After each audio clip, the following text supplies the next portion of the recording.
welcome to my channel.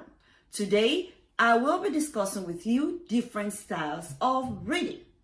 As you all know, this channel is about reading and writing. I talk about books a lot, and it is my joy to share the little I know about writing and reading with my audience.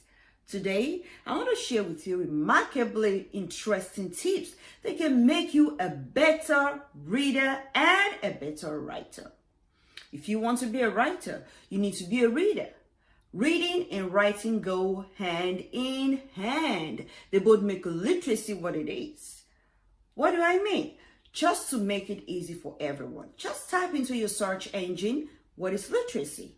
The answer you will get is literacy is the ability to read and write. There you go. You can read, right? There are streams of information in that book on your desk.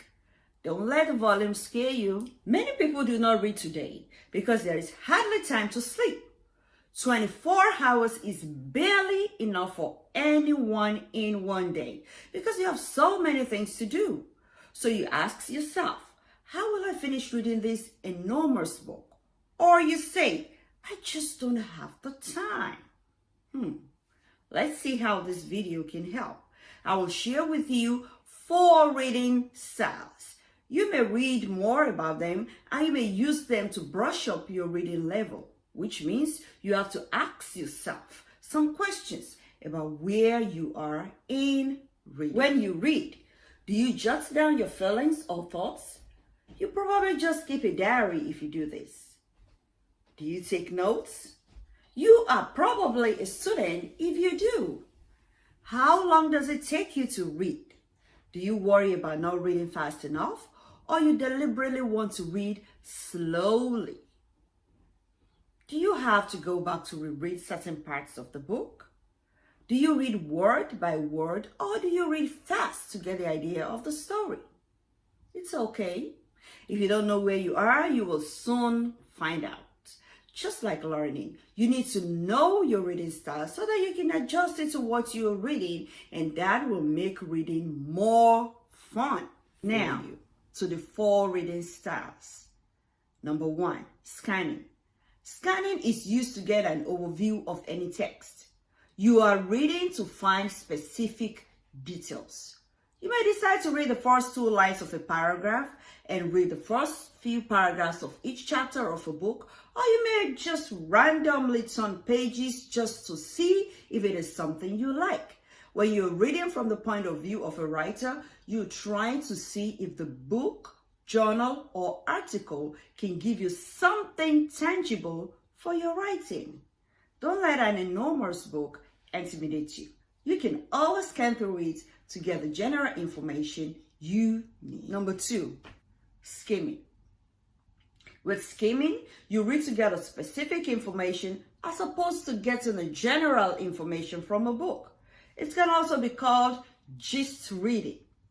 You scan for the portion of the book you want to read, and then you read the portion only, especially if you're doing your research. Scanning and skimming works together to give you the results. When you are skimming, you may want to look at the table of contents first, review the subheadings in each chapter, read quickly the first paragraph in that section. Check out anything in your text that is in bold or italics. If there's a chapter summary, now is a good time to read it over. Number 3, intensive reading. Now you're taking more time to read.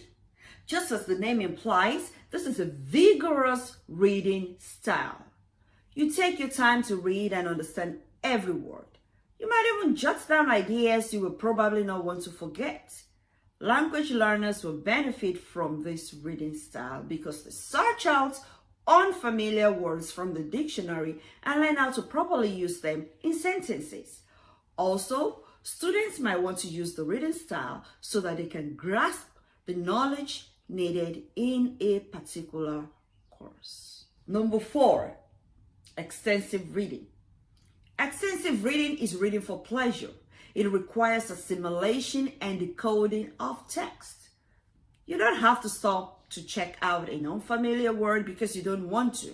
You're enjoying what you're reading and you do not want to let go of it. This is why I love novels. When I'm reading a book I like, I do not want to let go.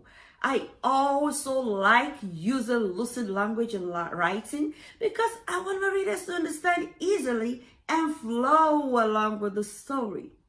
In extensive reading, you absorb the content of the book as you enjoy the reading. These are the 4 reading styles I want to discuss with you. As the saying goes, reading is to your mind what exercise is to your body. The more you read, the more you know. No matter how voluminous a book is, you can read it. And you can love reading only if you choose to. If you like the information shared in this video, like and share and subscribe to this channel. And hit the notification bell so that you can get more videos like this and get notified each time I drop a new video. Until next time when I come your way again, keep on reading.